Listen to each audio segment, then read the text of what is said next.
God be blessed and all of his people.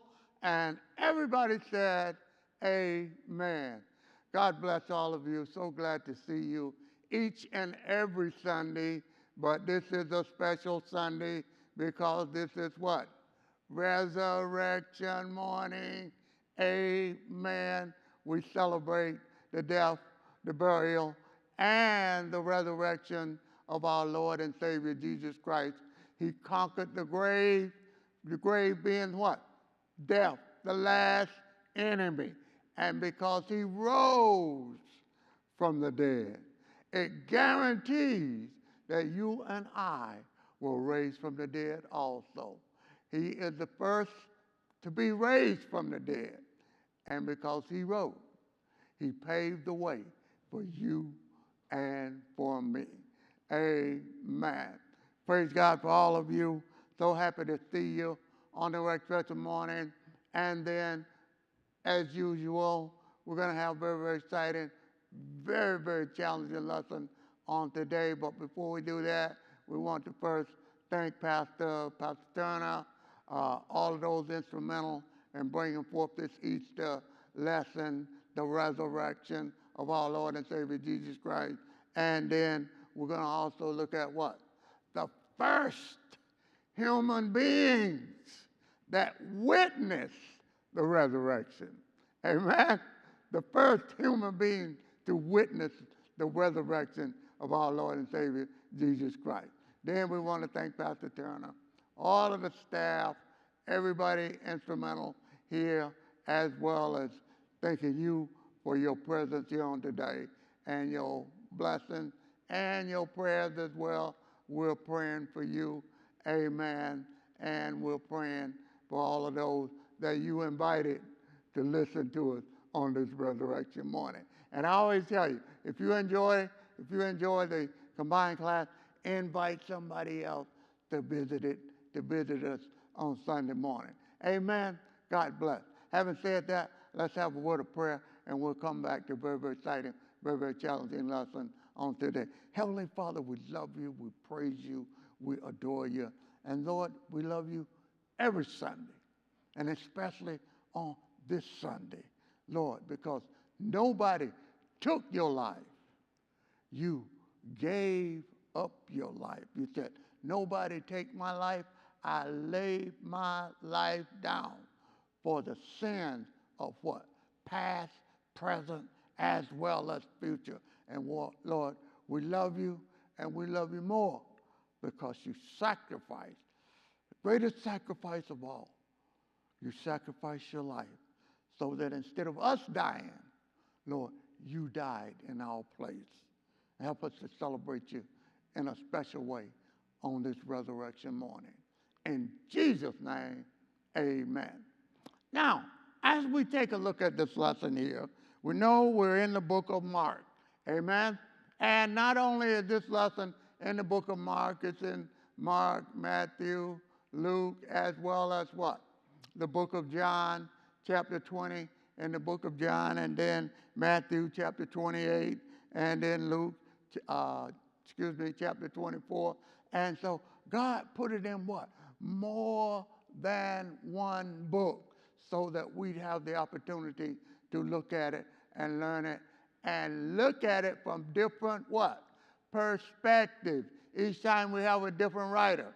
They all shared the same event, but as they wrote different bits of information that we have in John, we don't have in Matthew, we have in Matthew that we don't have in Luke, and on and on and on. So if you hear me say anything and you don't see it in the book of Luke, more than likely it was in John or Matthew or Luke, because all of them give their account. That's why they call it the synoptic gospel, viewing together. Everybody saw the same event, but some saw some things that others didn't see. They wrote what was on their mind, as well as the other authors wrote what they saw. Amen. So everything might not be exactly identical, but overall, all of the eyewitnesses, saw the same thing. Amen? Amen. Now, we're going to start off in the book of Mark here. And as we start, look at this right here.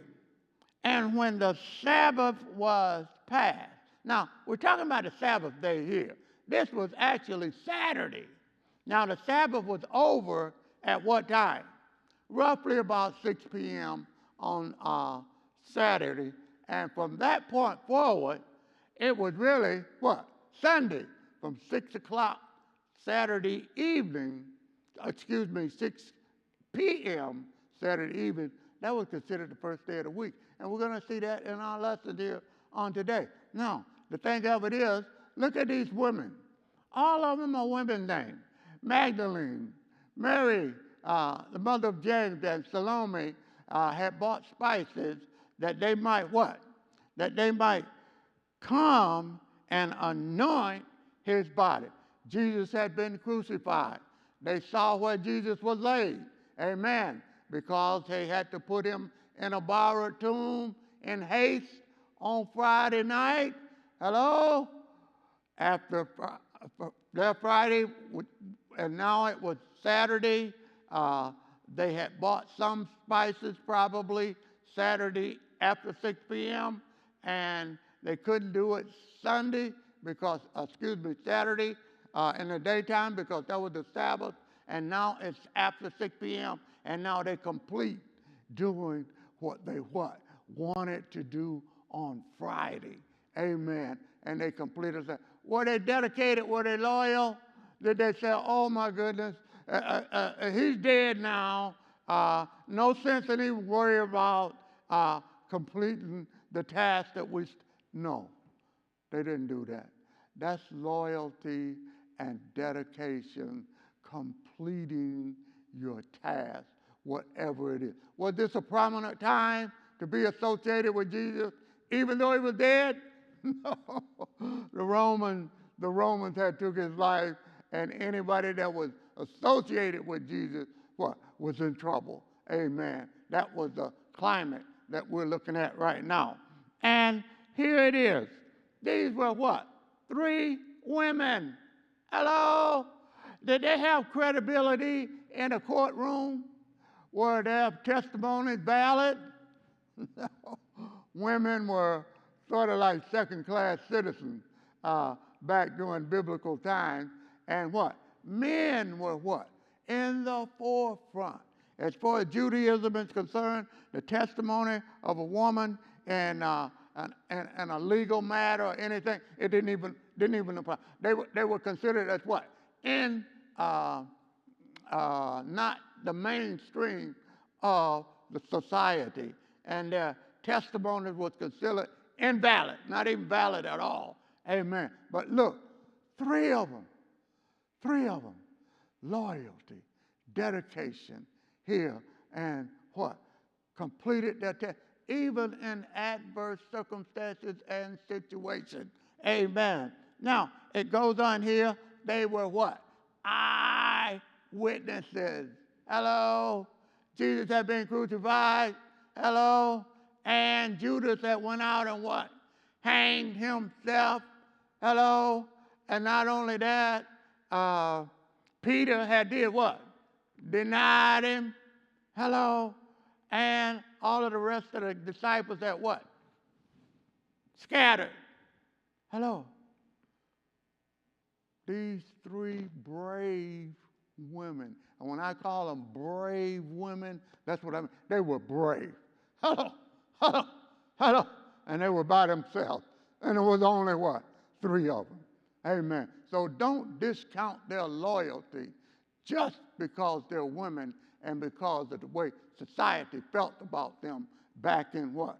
Biblical days when Jesus walked the earth. They were brave women. Now, and look here. Look at that. Early. Hello. Look what it said. It was and very early on Sunday morning. That's what that means right there. In that morning, they had completed buying their spices and stuff Saturday afternoon after 6. Now, here it is, before day. Hello. That's what it means. They got there as the sun was rising.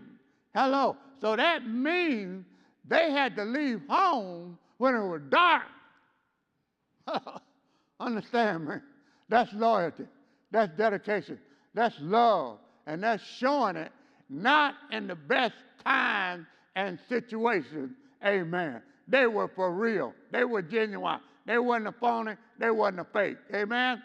They were for real for the Lord. And that's a testimony for you and I. And we should take that into account as we look at this lesson. Loyalty and dedication here to complete their task, continued devotion, and what?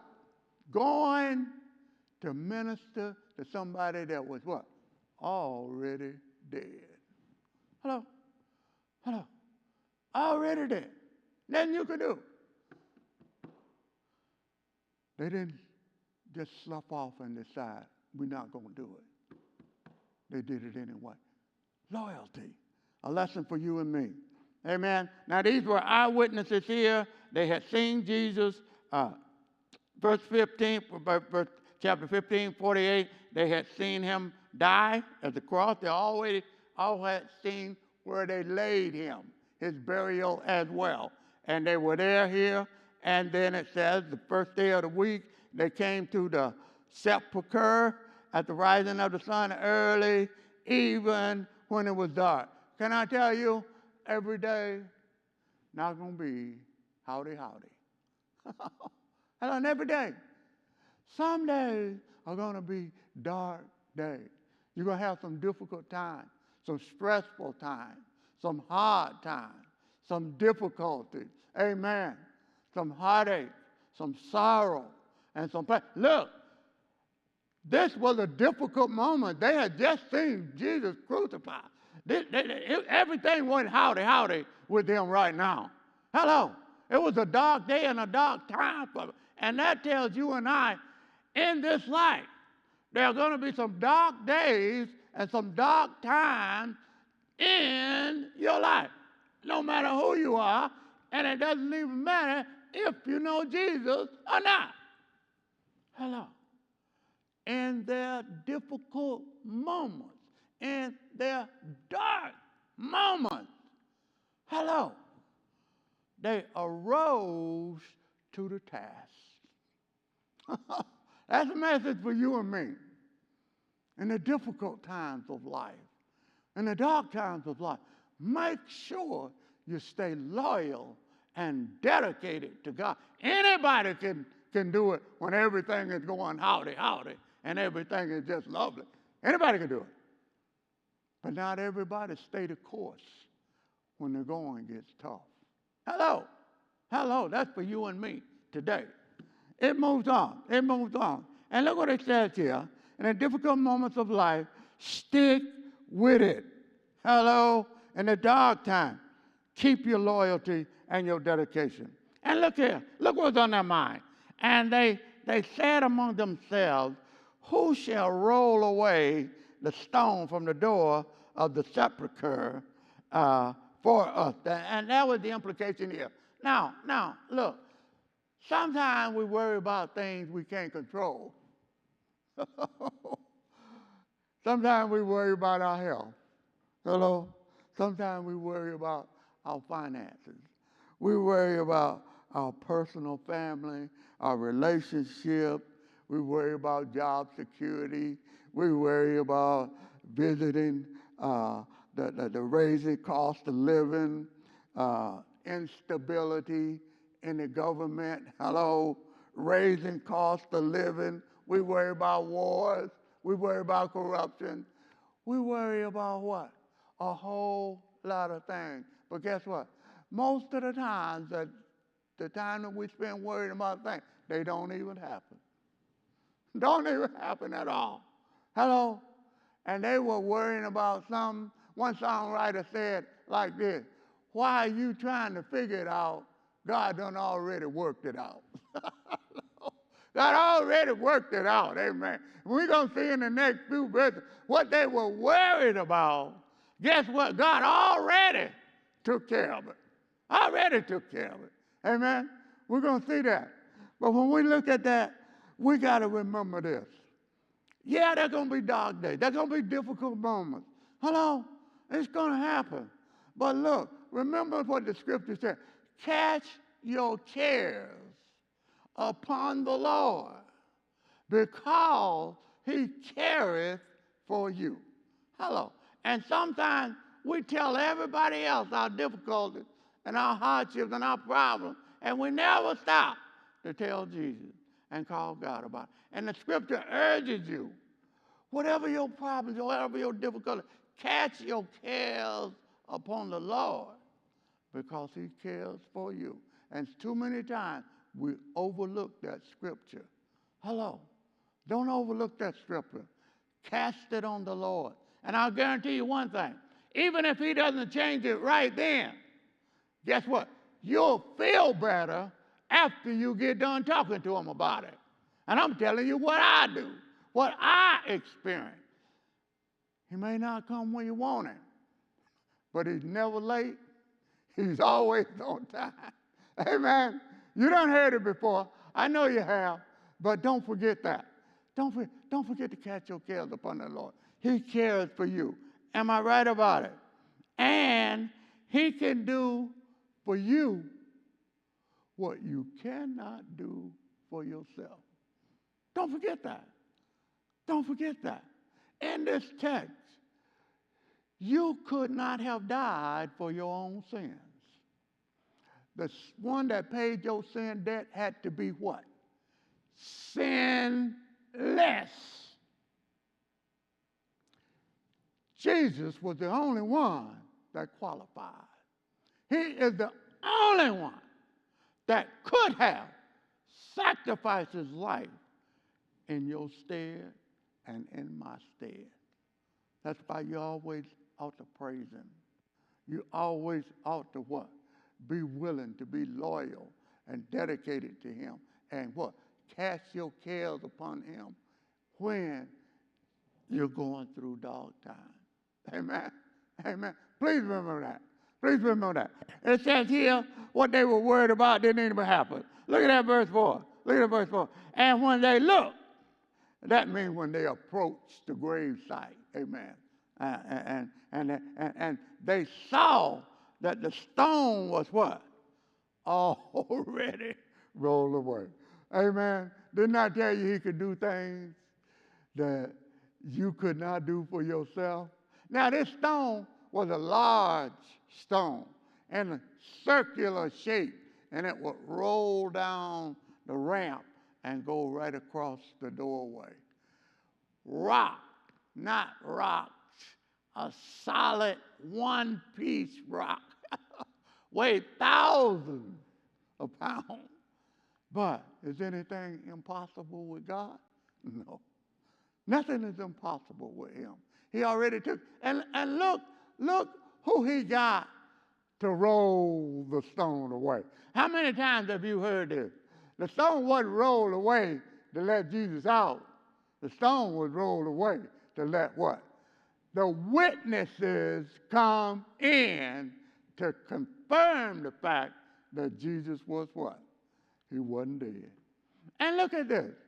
They went to the tomb looking for the dead. And all they found was life. The mere fact that he was gone means that what? Resurrection had already took place. And he prophesied that before he died. Before he died. He said, kill this body, and in 3 days, what? It'll be raised up. The disciples heard it. Religious leaders heard it. All of them heard it. Did they know what he was talking about? They didn't know what he was talking about. But Jesus knew what he was talking about. But nevertheless, look at it. Look at it. It rolls on here. And he sends this angelic being. The women's credibility wasn't very good. Nobody would actually what? Believe what a woman said. And when she told the disciples, the record is they didn't believe. They didn't believe. So God sent an angel down to confirm that he was indeed what? Was there, but what? Raised again. An angelic being. Come on, let's go take a look at it here. All right. Now it says here, and entering into the sepulchre, they saw a young man sitting on the right side. Now this was a family tomb, so it was bigger than most, and it had what? Inner area and what? Entrance area, as well as what? An area in the back where the body would be laying, and the family could come in, 2 sections. This was a grave of a what? Rich man. Rich man had 2 compartments. On the right side, remember when you walked in the entrance, right over on this side, somebody was sitting there. They called him a young man. But if we look at the other scriptures, Matthew, John, and Luke, it says it was what? An angel. And it's described here. They say a young man here in the burial chamber on the right side, clothed in long white garment. Now, the long white garment insinuates that the origin of this person was more than likely angelic. And it's usually the sign of an angelic being when they say what? Dressed and robed in what? White. Amen. And if you look at the other scriptures, some say it was what? 2 angels. And that's okay. That's okay. That's okay. Here, he only mentions 1. But more than likely, he said he didn't mention 2 because he referred particularly or specifically to the one that was doing the talking. Okay. He didn't say it wasn't 2. He just referred to 1. And he called him a man, but that's okay. We know it was an angelic being. So now, it proceeds from this point here, and it goes on, and look at the dialogue. Now, they give you a description of white garment, and the idea of it is here, they were affrighted. That means they were scared to death. And you would have been too, if you would have seen an angel. You'd have been just as scared as they were. Amen, amen, amen. And this gives us a confirmation that it indeed was an angel. Look what it says here.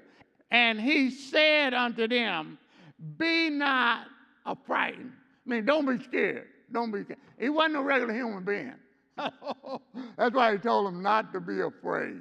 Amen. That's another sign that it was an angel and an angelic being here that they were entertaining or that they were talking to him. And the angel always say what? Same thing Jesus said, fear not. Do not be afraid. Amen.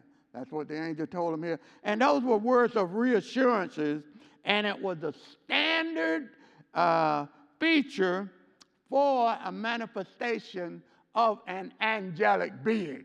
Amen. Amen. Amen. Would have been a regular person. They wouldn't have been said, don't be scared, don't be frightened.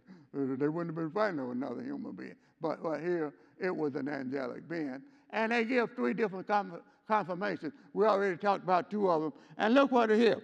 And they were affrighted, and he said unto them, be not what? Affrighted. Be not afraid. So he assures them. And why is he here? He is here to explain the mystery that these brave 3 young women are going through.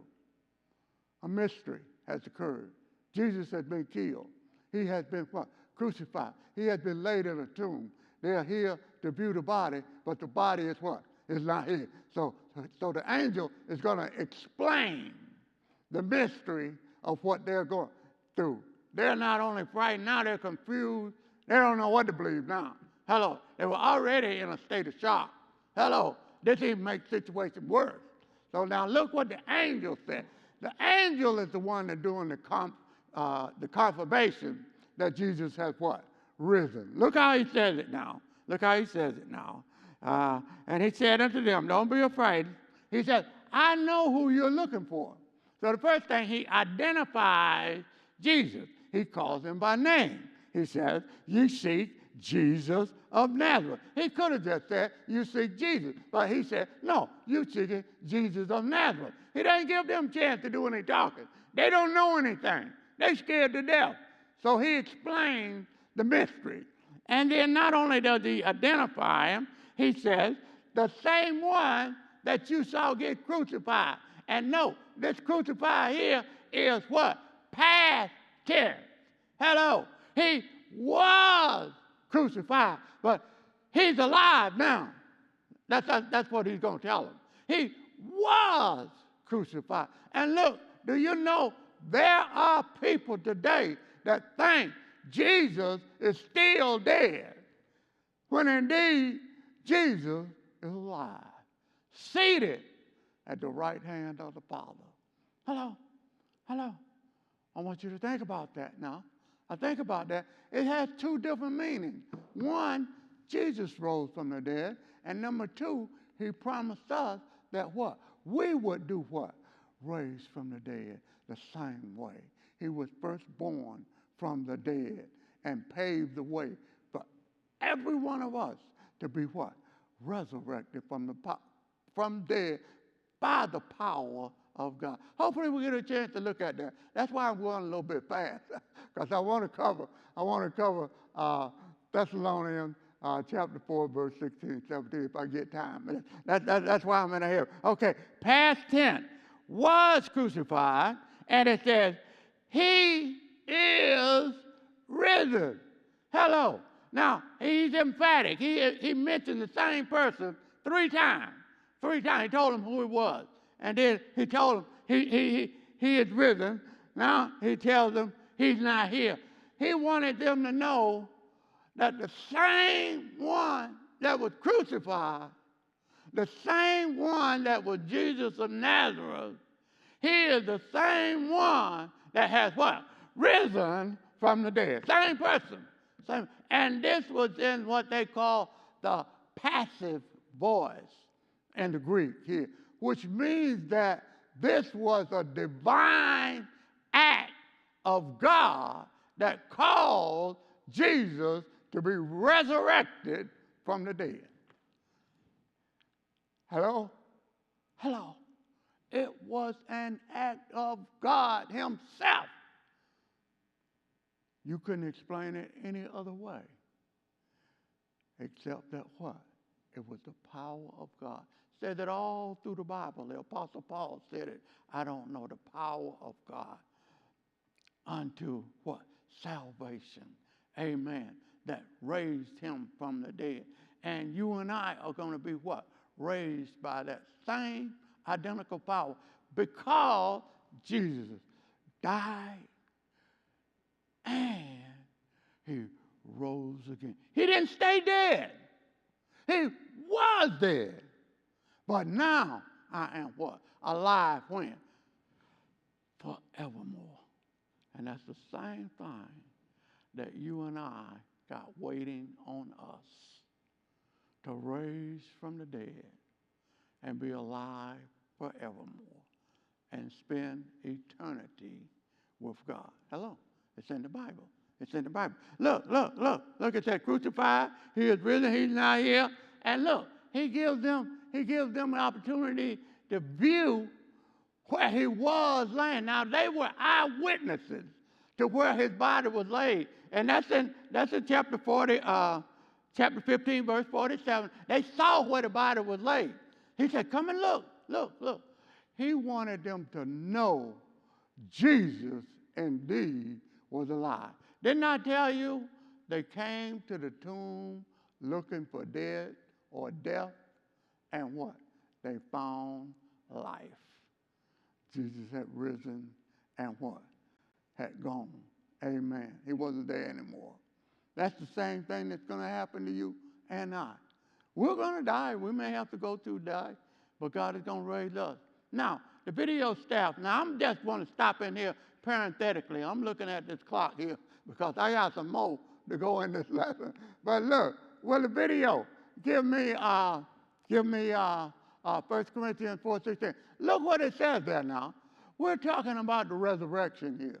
Not a resurrection, but it was through the rapture.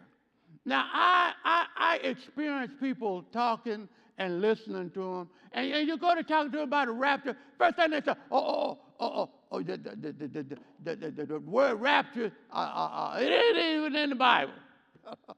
That's the first thing they want to tell you. Amen.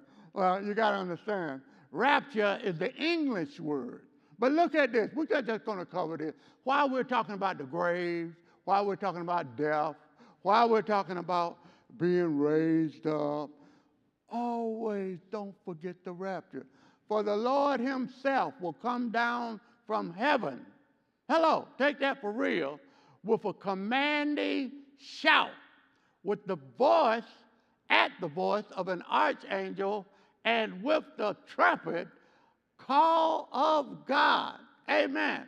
And then it says, first, he says, don't think you're going to be raptured up before those who have already gone away. Some of our loved ones, they've already died. God has already called them. Guess what?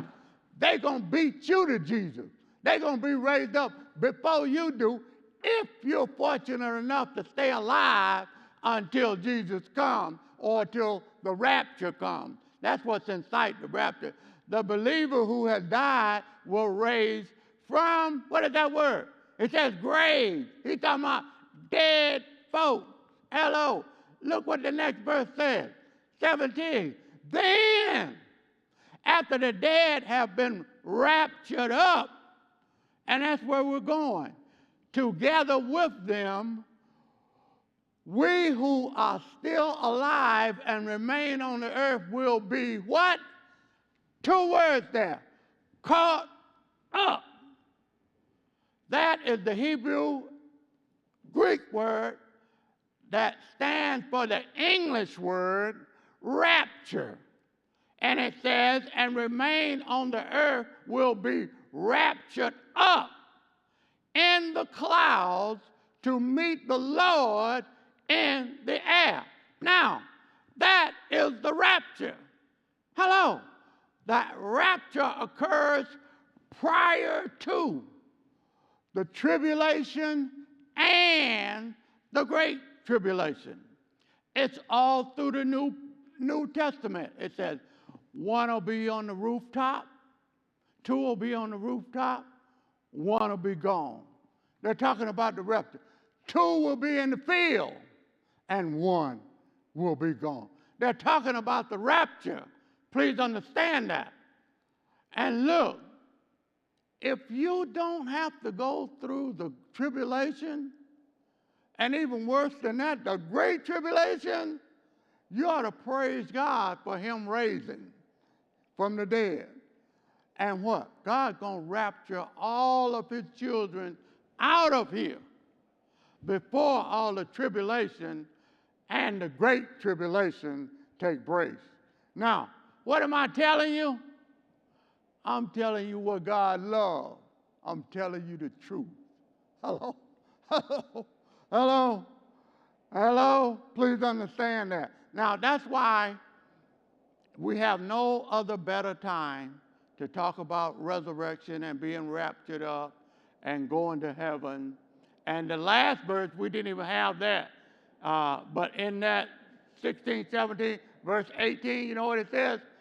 Comfort ye one another with these words. In other words, he's saying, yeah, you're going to have to die. You're going to have to go through some dark days. You're going to have to go through some difficulties and some hardships, but take courage. Why? Because one day, God's going to come back and what? Raise you the same way that he raised his son, Jesus Christ. Amen? Amen? I want you to get that on this Easter morning. Hello. It's a guarantee. Because Jesus rose, he guaranteed we'll be what? Raised with him as well. Amen? Don't forget that.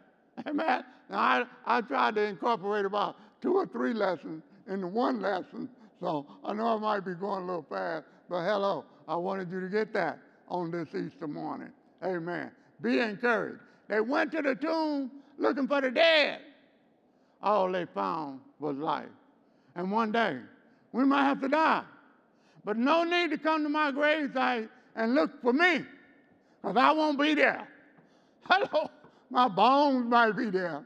But guess what? The Bible says to be absent from the body is to be present with the Lord. And guess what? I believe every word of it. Every word of it. Every word of it. Okay. Moving back to this one right here. And I dropped in parenthetically and told you that. Now let's go back to verse 16. All right. Okay. He is risen. He is not here. Behold the place. So the angel confirmed everything. It wasn't a witness of the women, even though they were eyewitnesses. It was confirmed by an angelic being. And God doesn't bother to tell us what angel it was. He don't tell us that, but could have been Gabriel. It could have been Michael. We don't know. He just said, what? Angel. Amen. Now, it says, now, look, he gives them their assignment. They came there to anoint a dead body. Guess what? There was no dead body. And there won't be any dead body, even though you might experience death. You ain't going to stay in the grave. What? God's going to raise you up, every one of us. And it says here, go, action verb. And what? Tail. Action verb. God gave us a commission. He commissioned them to go and what? Be a witness to what they had heard and what they had seen. And he said, go and tell the disciples. Did the disciples believe? No, they didn't believe him at all. But look here. He mentions a personal pronoun. He mentions Peter's name. Now, why do you think he mentioned Peter's name? I'm glad you asked. He was a prominent disciple. He was one of the what? He was one of the three. They were called those that were close to Jesus, the closest disciples, the inner circle, they call them. And Peter was one of them. He said, make sure you tell Peter. Now, where do we find Peter? Hello. Peter had just what? Just denied Christ. How many times? Hello. Not one time.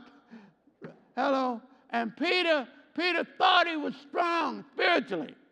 That's why I say don't let your ego overinflate yourself. Amen? He thought he was strong. He just told Jesus. And they had Jesus what? Going through the trials right there. He told Jesus, he said, they don't have to worry about anything. Everybody else might run off and leave you. But not me. Hello. And Jesus didn't say, Peter, before the cock crows, you're going to be denied me 3 times. Did Jesus fall out with him? He didn't even fall out with him. He thought he was strong, but he knew that he was weak. And that's the same way all of us are. Sometimes we think we're strong, but we know that we're weak. But Jesus died and rose from the dead. That's why Peter was forgiven. And he said, go tell Peter. Go tell him. And look, we know Peter was forgiven. On the day of Pentecost, he preached, and 3,000 souls got saved. Hello. Just because you got some failures on your record, God died and paid the penalties for all of your sins. Hello. And he don't hold it against you. Because if he did, none of us would be resurrected, including Peter. Hello. So you ought to be happy about that on this resurrection Monday. I told you, Jesus do some things for you that you could not do for yourself. Hello. He bought you forgiveness and cleansing of all of your sins for all mankind, past, present, and futuristic. Hello. Peter sinned. He never, ever got a chance while Jesus was alive at first to tell him he was sorry. No, he never got a chance. And when Jesus looked in his eyes after he had denied him 3 times, Peter went out and the Bible said he wept bitterly. Bitterly. He was sorry for what he had done. He never got a chance to tell. Jesus was crucified that early that next morning. Hello. He never got a chance to tell him how sorry he was for his failures. And God did not hold it against him. Some of you are Peters. You're looking at one right here. I haven't done all that great. But God didn't hold it against me. And he's not holding it against you. He's already died and paid the penalty for sin. We see it right here. The angel confirmed it. We're moving on. Moving on. Look at that. And Peter, go before you into Galilee. Tell Peter to go before you into Galilee, and there shall he see me as what? He said. Now, there's going to be a reunion. Jesus right away. He didn't appear right away. But a few days later, he came in the room. He came in the room. And prior to that, before Mary Magdalene and Salome had got back and tell the disciples, Jesus appeared. Jesus appeared to them. But he told them, what? Oh, touch me not. Touch me not right now. I haven't appeared to my Father yet. Don't touch me now. What's that all about? Sometimes when we go through circumstances and situations, we're a little tender from the stuff that we done been through. Hello?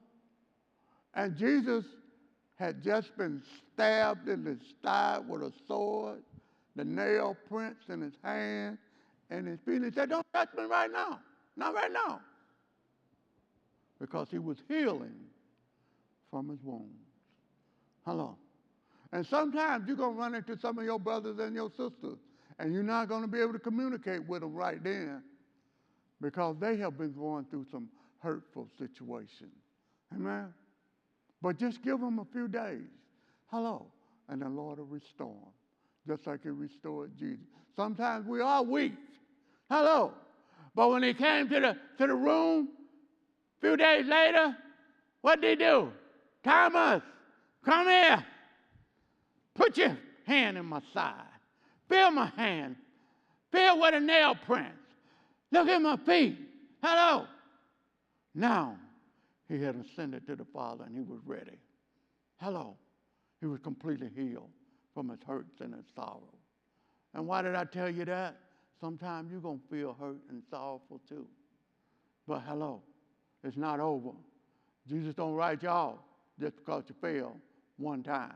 And the last part, and we're out of here, and it says here, and they went out quickly, fled to the sepulchre. That's what I was telling you about being hurt and reserved for a little while. They didn't say anything initially.